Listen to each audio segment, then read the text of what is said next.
Good morning and welcome to today's LinkedIn Live event, Enabling Digital Transformation with SET Maritime.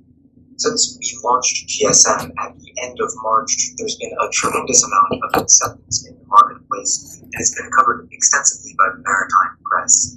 This morning, I'm happy to say that SET Maritime has been downloaded over 100 times.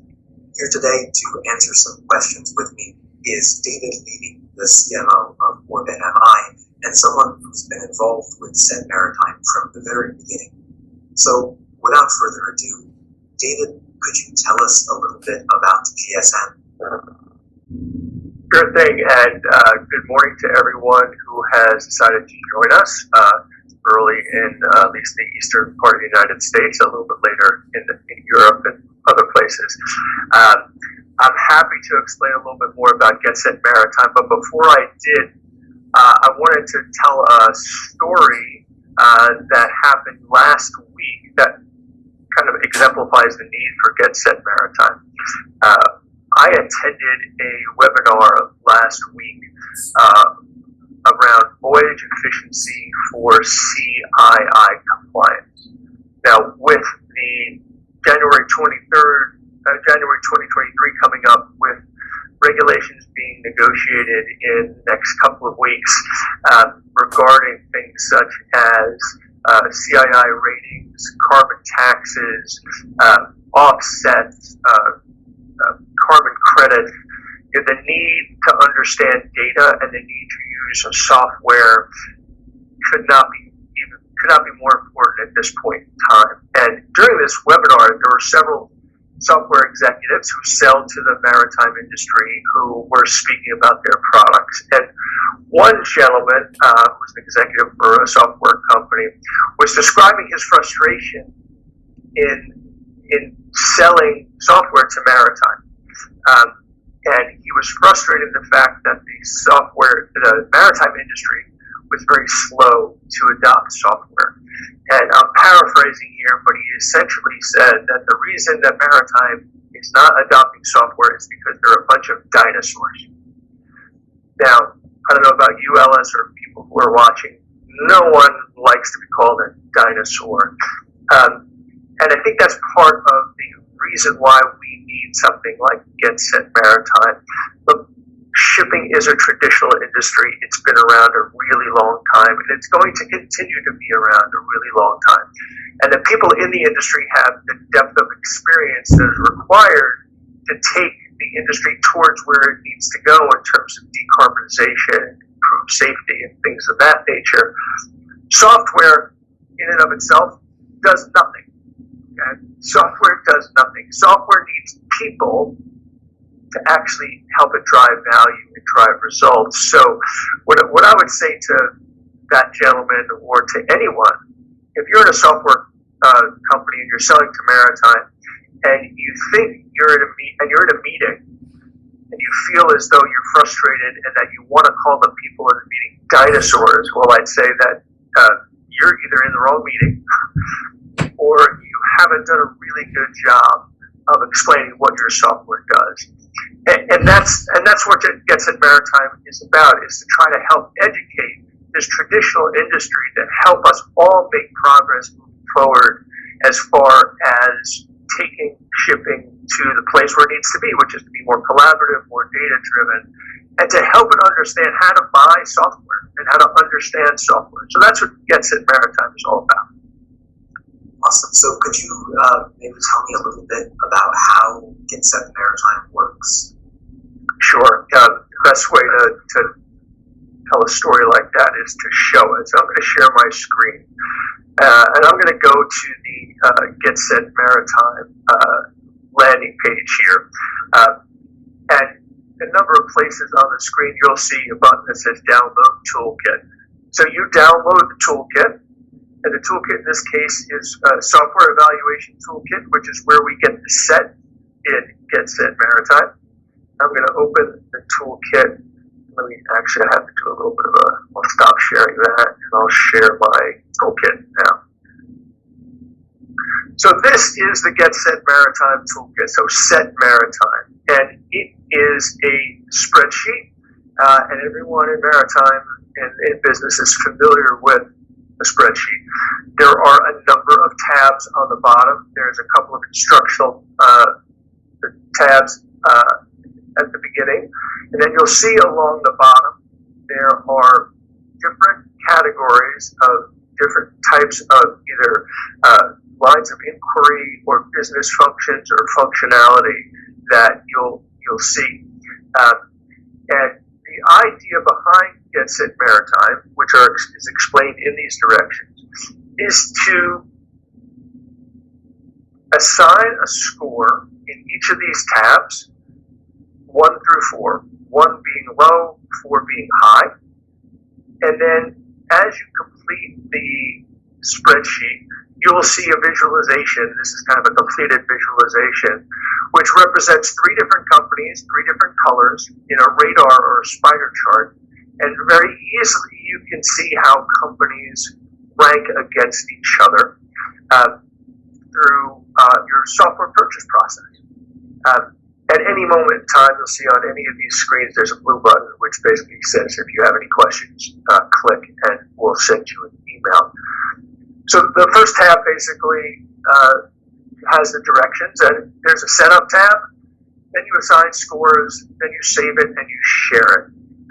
Again, I'm going to say this probably 10 times in the next couple of minutes. It's a spreadsheet, okay? It's not a database. It's not connected to any fancy algorithms.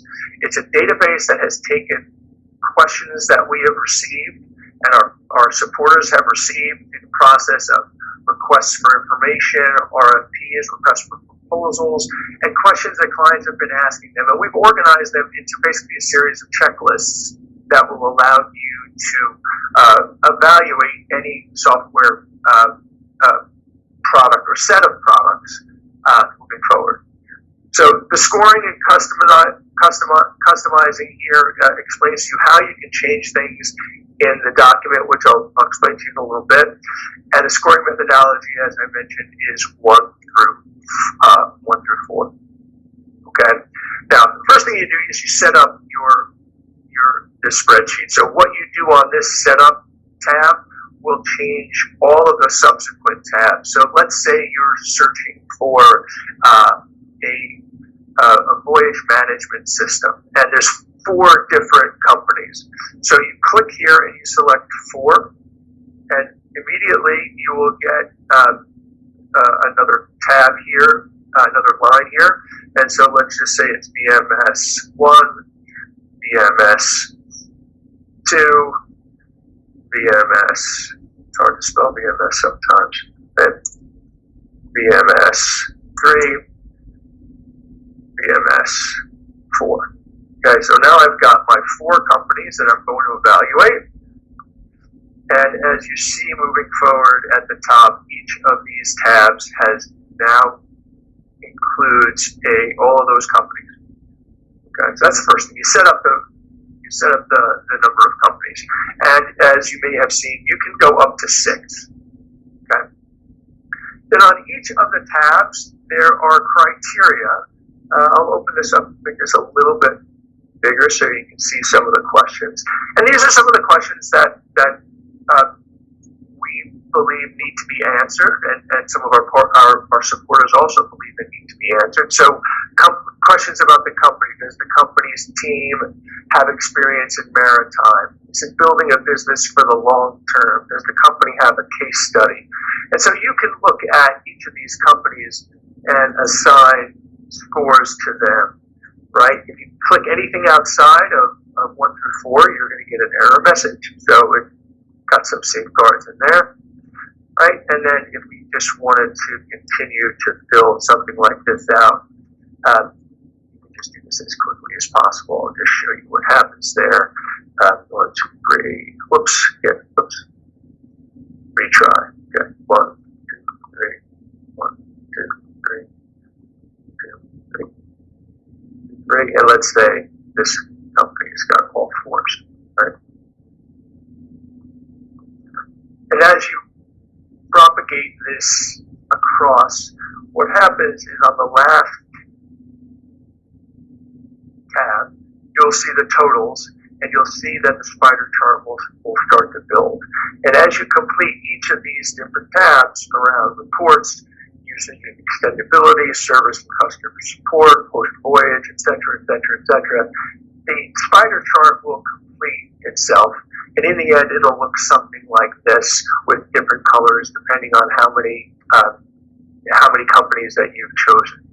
So that's essentially how it works, Ellis. It's an organized checklist with a number of different criteria and questions, and you type in the numbers, and then the workbook will automatically tabulate the results. Okay, thanks so much for that, David. One question I do have is, looking through this toolkit, I'm seeing a lot of blank fields. Do I need to fill out all of those fields in order for the toolkit to work, or can I only really choose the ones that I need? Great question, Ellis, and we've been getting this. This is one of the top 2 or 3 questions we've been getting. We're getting a lot of feedback about Get Set Maritime around, how do we use this? And so there are sets of criteria down here which correspond to different functionalities, right? So in this case, prefixture features. So it's a list of different prefixture features if you're looking at chartering software. Well, if you're not looking at chartering software, you can just leave this entirely blank. Okay, there's no need to fill out the entire workbook. It just means that your spider chart will look a little bit different at the end. Same thing if you were looking at post-voyage features around claims or demurrage, right? If you're not looking at that, you can leave that completely blank. Same thing applies to different questions up and down here, that if they're not relevant, you can actually leave them blank as well. Again, this is a spreadsheet, and it works just like a spreadsheet. So if there's no data, it won't be picked up and it won't be tabulated.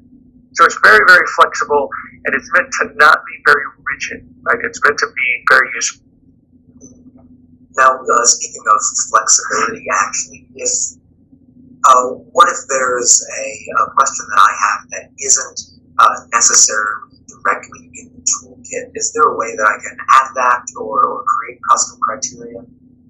Yes, so if you can see here on each of the sheets, we built in the functionality to create 3 additional criteria. So if you're talking about decarbonization and there was some question that you wanted to ask, as you ask that question or you put that criteria in,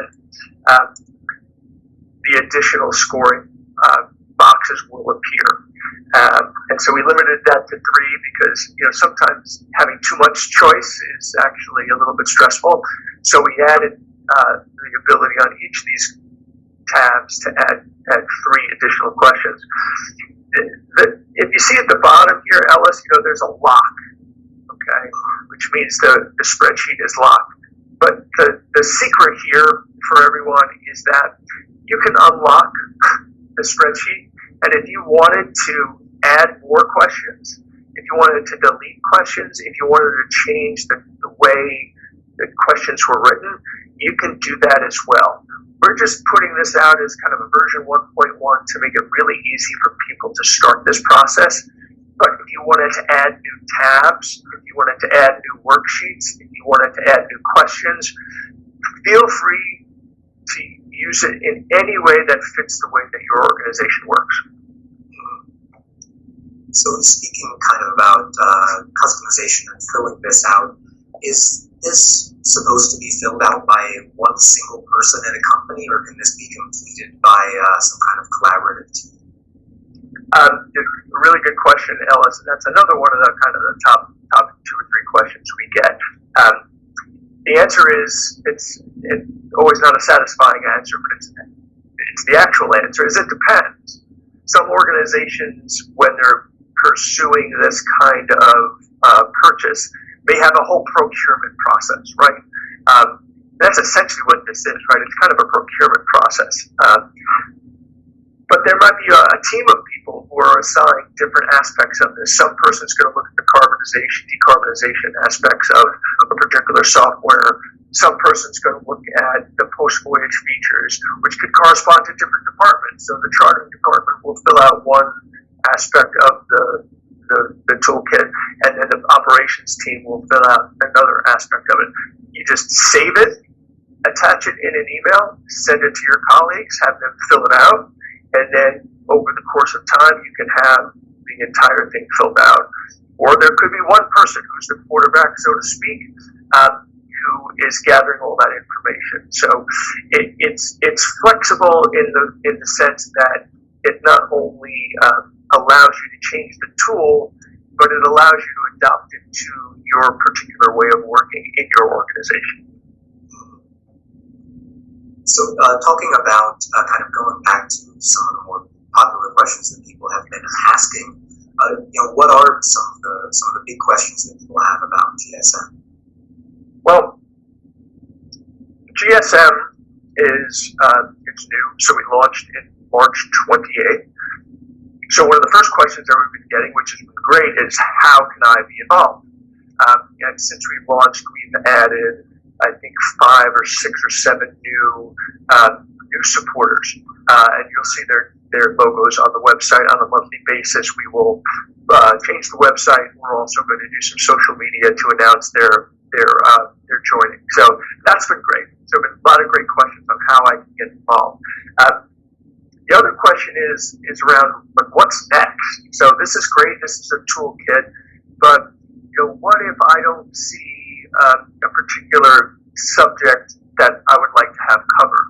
So, for instance, there may not be anything here particularly about port functionality or port software. Okay, well, go ahead and add that, right? If you want to be a supporter, we can change that. So how does this change and morph is another one of the questions that we're getting.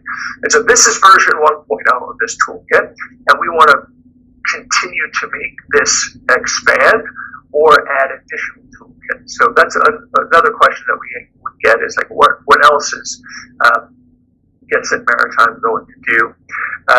Another question that we get, Ellis, is if you think about the maritime marketplace, and when a few years ago when Kongsberg Digital started to track the number of software companies in the maritime space, and Startup Wharf does the same thing, and Evan over at Skysail Advisors does a great job of keeping track of these. They've grown from maybe a couple of hundred to now maybe 600 or 700. Before you know it, they'll probably be over 1,000. Right? There's no centralized review place. Right? There's no website like an Amazon Reviews or Reddit or some database like a G2 software where you can log in and see the names of companies and see user reviews and things like that. That needs to happen. Now, that might be something that GetSet Maritime gets involved with. It certainly makes sense. But what this has started is a number of lines of inquiry about, okay, this makes sense. So what's next? So those are the main questions that we're getting around GetSet Maritime. Awesome. Thanks so much for that, David. Sure. So now I'd like to open it up to any questions from the audience. If you have anything that you'd like to know about GSM, feel free to add it into the chat, and we'll get right to it.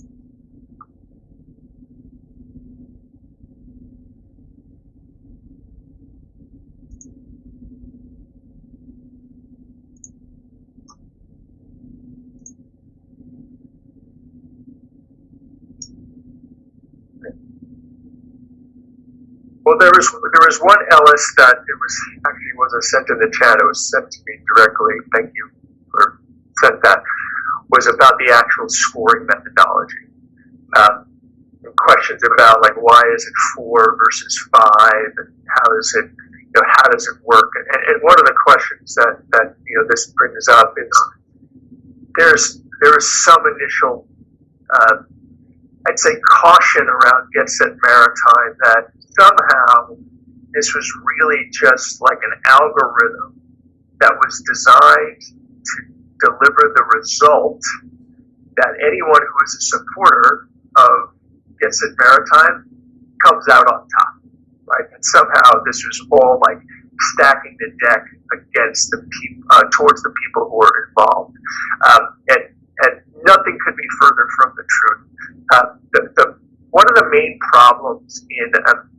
industries such as maritime software, which now has so many different players and is so new, it's really hard to understand the differences between the different companies. And one of the things that and we're relatively old, we've been around for 4 or 5 years now. One of the worst things that can happen for us is a slow no, right? Where you spend weeks and weeks and months talking to a shipping company or shipping manager about your software, and in the end, it turns out that we're not the right fit for them, and so they wasted time. We wasted time and resources, and it turns out we weren't the right fit to begin with. So the scoring methodology and this whole toolkit is meant to actually help people to get to a no faster.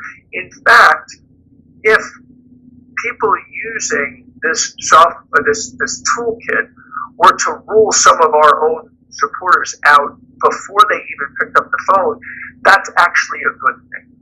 That's actually a really, really good thing because it speeds things up. Because a slow process actually slows down the transformation of maritime in general, right? So part of what this is about, it's not just about the scoring methodology, Ellis, and whether you give a company a 1 or a 3 or a 4, and whether this is the right question to ask. The key thing behind this is to change the way the industry thinks about software. It's to change the way they go about the process of buying software. So these questions actually come from our clients, come from our prospects, whether it's from RFPs or RFQs or questions that we get. These are the questions that companies are asking. So we're trying to put them all in one place and send it back out to the industry. See, these are the questions you should be asking us. You should be asking software companies, and to think about it differently. And then internally in your company, maybe start a process where the chartering people give a score of a 3 to a particular software, but the operations people give it a 2. And then they can have a discussion of, well, what did you see that we didn't see? Right? What piece of content did you read that helped you make that decision? So, the discussions about the scoring methodology is really what the entire toolkit is meant to do, is just to change the way we think. I'm sure it's been attributed to Einstein or someone else for saying that nothing changes until the way we think changes. And so that's part of what this is. And so ultimately, we don't want to be in a position of calling anyone a dinosaur in the shipping industry. We want to bring the entire industry along together and make sure that everyone collectively is getting smarter about software and understands how to use it and how to make the best decisions. So then hopefully this will go a long way to increasing that flexibility of software selection. So to wrap up today, David, I was wondering if you had any further comments, anything you'd like to share about Set Maritime. Yeah, thanks, Ellis. So there's a couple of things that are going to happen. First of all, go to Get Set Maritime and download the toolkit and start to use it. Start to share it, send it to your colleagues, send it to your clients. Let's get people using this software. Our goal from Get Set Maritime is that every software buyer in the industry has this and starts to use it. So we want to get this out as much as possible. So that's the first thing you can do. Second thing you do, go to the website and click on a form. And if you want to be a supporter, we will get your name on the website. We'll start promoting in social media, and you can be part of shaping this entire movement, so to speak. We need followers. We need followers of Get Set Maritime. So please ask your colleagues, follow us. The more we get on Get Set Maritime, the more we can do programs like LinkedIn Live. This is what we happen to do on Orbit MI, but we want to do these things on Get Set Maritime. But we want more followers. So please follow, share, ask people to get involved, and join an organizing meeting. There'll be, if you're interested, we're going to set up an organizing meeting probably the last week of May, maybe May 24th, 25th, to talk about what answering some of those questions we talked about, like what's next, how should we be organized, what are the next sets of tools, what are the things that we need to do. And if you have any questions that weren't answered today, you can send us a question to info@getsetmaritime. I guess Alice, can we post this deck to the site so people can access it? Absolutely. Okay. Great. Well, on that note, thank you all for joining us today. And we'll share all the materials from this presentation shortly after. Great. Thanks, Alice.